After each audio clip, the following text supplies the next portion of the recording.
Buenas noches, mi nombre es Daisy Pucha, soy estudiante de la Universidad Católica de Cuenca, Facultad de Psicología Clínica. Hoy vamos a trabajar un abordaje clínico completo. Para empezar, para que el paciente tenga mucha confianza y desarrollar el rapport y empatía con él mismo, se debe de comenzar con palabras sutiles o preguntas muy sencillas, como por ejemplo: ¿cómo está? Buenos días. Venga, pase, tome asiento. Bueno, me presento, mi nombre es Daisy Pucha, soy psicóloga clínica y soy la persona encargada de trabajar su caso junto con usted. Es de suma importancia mencionarle que todo lo que usted me diga o decida contarme a mí dentro de esta sala de terapia lo mantendremos bajo confidencialidad, es decir, es un secreto profesional que nadie más tendrá el derecho de saber sin que usted me autorice. Seguidamente, se deberá preguntar algunas cosas sencillas para que el paciente vaya sintiéndose más cómodo. Como bien, cuénteme cómo se ha venido sintiendo en estos últimos días. ¿Cuál es su nombre? Y darle una bienvenida. ¿Y cómo le gustaría que me dirija a usted por su primer o segundo nombre? Y preguntas de ese sentido, con el objetivo de que el paciente se vaya sintiendo muy a gusto al momento de la consulta. Posterior a ello, se tomará los datos de filiación. En el caso que yo voy a abordar, mi paciente se llama Joaquín Coleman. Es una persona de 25 años de edad, de estado civil soltero, de religión evangelista, de un grupo étnico de mestizos, no presenta discapacidad y es de género masculino. Posterior a ello se preguntará la fecha de nacimiento. Azogues, 20 de diciembre de 1903. La residencia es de Azogues, se le pregunta su dirección y su número de teléfono. Instrucción es en tercer nivel, profesión es estudiante de arquitectura y ocupación actual es estudiante. Información que nos da es el mismo paciente, Joaquín Coleman, y tiene un parentesco a su madre. En la fuente de información es de consulta privada y el origen de la información es directamente del paciente. También es importante el motivo de la consulta. En este caso, el señor Coleman explicó que había acudido al consultorio por indicación de su hermana. Dijo que le vendría bien un chequeo general porque llevaba varios días con migraña y alucinaciones de naturaleza espiritual, quien venía apareciendo desde hacía 3 meses.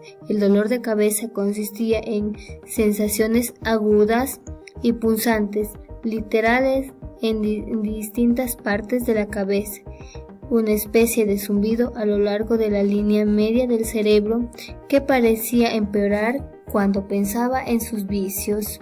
El desarrollo de los signos y síntomas. Se puede decir que el señor Coleman refiere haber sentido este tipo de malestares desde aproximadamente 3 meses. Se lo comenté a mi hermana, quien me trajo, y a mi enamorada.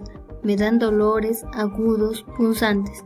En ocasiones me olvido, pero los dolores llegan y me interrumpen mis labores, pero retomo con normalidad. En realidad es la primera vez que me siento a consulta.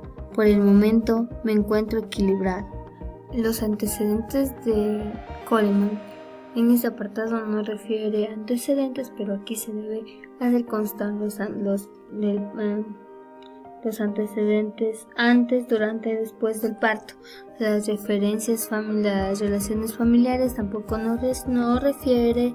En cuanto a la sexualidad, el paciente refiere tener una vida sexual activa con su pareja actual. Menciona que su desarrollo sexual fue normal y no ha tenido ninguna curiosidad por el sexo opuesto, ni en ninguna etapa de su desarrollo. Se desarrolló de manera normal, sin ninguna alteración de ningún tipo. Hasta la actualidad, el paciente se expresa de manera normal, sin restricciones ni incomodidades al respecto. Consumo de sustancias. Menciona que consumía con frecuencia alcohol y tabaco. Menciona que que consumía de 3 a 4 latas de cerveza casi todos los días. Después de asistir a la iglesia, el consumo se redujo significativamente, bebiendo así 2 cervezas cada 2 semanas. Indica que su consumo de cocaína fue hace 3 años, pero no produjo efectos secundarios. Conductas alimentarias. Respecto a este apartado, el paciente no refiere ninguna inconveniente. En hábitos del sueño refiere que no podía dormir bien, excepto los días que tenía que presentar algún deber en la universidad. Las conductas significativas, no sé, aquí en el caso no hace referencias. En el área familiar, en la actualidad vive solo, pero mantiene una buena relación con su hermana y con su novia también una buena relación, la cual aquí es importante mencionar que con la madre tenía conflictos reiteradas veces. En el área laboral. En el área laboral es un veterano del ejército, pero en la actualidad es estudiante de la universidad. Exámenes psiquiátricos. Es importante mencionar los exámenes psiquiátricos. Los puntos más importantes son inspección general. Según la primera entrevista realizada al señor Coleman, se presentó con una vestimenta acorde a su edad y con un cuidado adecuado de su piel. En la orientación, el paciente Coleman se encuentra orientado a lo psíquica y autopsíquicamente. Aquello lo corrobora al momento de realizar los datos de afiliación. La forma de relación presenta una expresión expresiva. Expresión y lenguaje. El señor Coleman no presenta ninguna alteración en estas dos áreas. El estado de la conciencia. Durante la entrevista se presentó en un estado de conciencia normal. La atención mantiene una atención normal en la entrevista. Conducta motora no presenta ninguna alteración. En el comportamiento moderado, lo cual es normal para su edad. Alteraciones del sueño no presenta alteraciones del sueño, ya que él solo se desvela cuando hace deberes. En la afectividad es normal el pensamiento y su expresión. En cuanto a su expresión, se muestra normal. Contenido del pensamiento presenta delirios y alucinaciones. El juicio es desviado, ya que el señor Coleman no pensaba que estaba enfermo ni que presentaba algún trastorno de estrés postraumático. La inteligencia. El paciente presenta la capacidad de resolver los problemas y adaptarse a su medio, es decir, que presenta una inteligencia estable. La memoria la mantiene estable. La sensopercepción de igual manera. La valoración psicométrica y complementaria. En base a la información proporcionada de forma implícita, se ha visto la necesidad de aplicar test psicométricos para dar una respectiva evaluación de los signos y síntomas que el paciente viene manifestando. Hablemos de la escala de síndromes positivos y negativos. Se usa esta escala para el tratamiento y diagnóstico de la esquizofrenia y otros trastornos psicóticos. Forman 3 escalas, 7 de negativas y 7 de positivas y 16 psicopatológicas general. La escala de la HDRS es una escala para la valoración de la depresión, evaluando de manera continua la gravedad de los síntomas y valorando los cambios del paciente deprimido. Es una prueba autoaplicable, donde el paciente deberá puntuar de 0 a 2, siendo 2 el más alto. La escala de impresión clínica global y versión de la esquizofrenia. Esta escala evalúa de manera sencilla la gravedad de la enfermedad y el grado de manejo de la misma, diseñada para evaluar diferentes síntomas que están presentes en la esquizofrenia y la gravedad global de la misma, el diagnóstico presuntivo y el diagnóstico diferencial. Se puede presumir que el señor Coleman presenta un trastorno esquizofreniforme.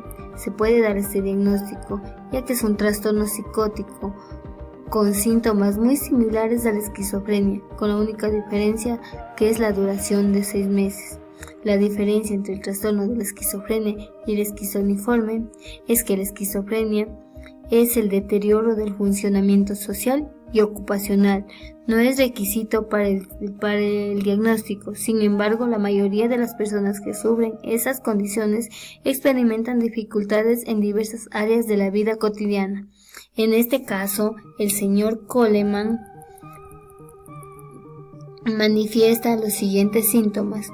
Presenta ideas delirantes y alucinaciones auditivas durante menos de 3 meses. También tiene pensamientos inusuales y fuertes discusiones con su madre. Tiene poca energía. Los criterios diagnósticos para evaluar la esquizofreniforme se basa en el DSM-4, los cuales, para que cumpla todos los criterios, se basan en los criterios de la esquizofrenia A, E y D, que son los siguientes. En el A tenemos los delirios, las alucinaciones y los síntomas negativos. En el diagnóstico diferencial se pudo establecer el trastorno de esquizofrenia, el trastorno delirantes y el trastorno de abuso de sustancias. En cuanto a los fármacos, es indispensable trabajar con fármacos en este tipo de pacientes, ya que el medicamento ayuda a controlar en cierta manera al paciente. Los medicamentos más utilizados en esquizofrenia son los siguientes: la tioproperacina. Esta es para reducir los efectos del trastorno esquizofreniforme. También está el hidrocloruro de suclopentisol. Después de haber dado una forma detallada del caso clínico, se podrá plantear la planificación psicoterapéutica. En la primera sesión, el paciente acude con una higiene adecuada a consulta, en la cual, como primer punto, se establece el rapport y la empatía, con la finalidad o el objetivo de recolectar información sobre el paciente, mediante un diálogo con el paciente con el fin de indagar información personal. En la sesión 2 se aplicará los reactivos que se van a utilizar para medir el trastorno. La aplicación de reactivos para medir los síntomas por medio de los mismos, para poder indagar mediante la interpretación de los reactivos la sintomatología que presenta, para de esta forma establecer un diagnóstico y poder dar un tratamiento adecuado al paciente. En la tercera sesión se dará la explicación al paciente que se deberá de trabajar de forma multidisciplinaria con el psiquiatra, para que el paciente esté medicado y así sea un poco más favorable interactuar entre las dos partes. En la cuarta sesión también se aplicará lo que es el diálogo socrático para mejorar las habilidades sociales, para que el paciente tenga un mejor desenvolvimiento a su nivel escolar y trabajar el autoestima del paciente, para de algún modo así mejorar su calidad de vida. En la quinta sesión se podría intervenir con el entrenamiento de habilidades sociales.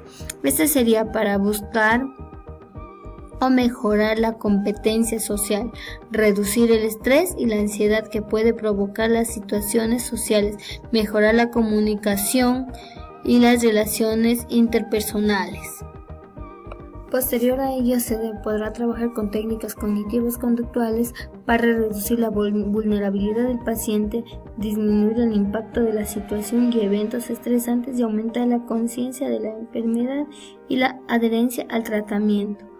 Y es así como más adelante se podrá seguir trabajando con una persona con un trastorno esquizofreniforme. Es esto de lo que se puede abordar hasta entonces. Es importante recalcar que la macroplanificación puede ser modificada al momento de seguir trabajando con el paciente y ver cómo él va colaborando. En caso de no colaborar con lo planificado, se deberá replanificar el proyecto de trabajo. Muchas gracias.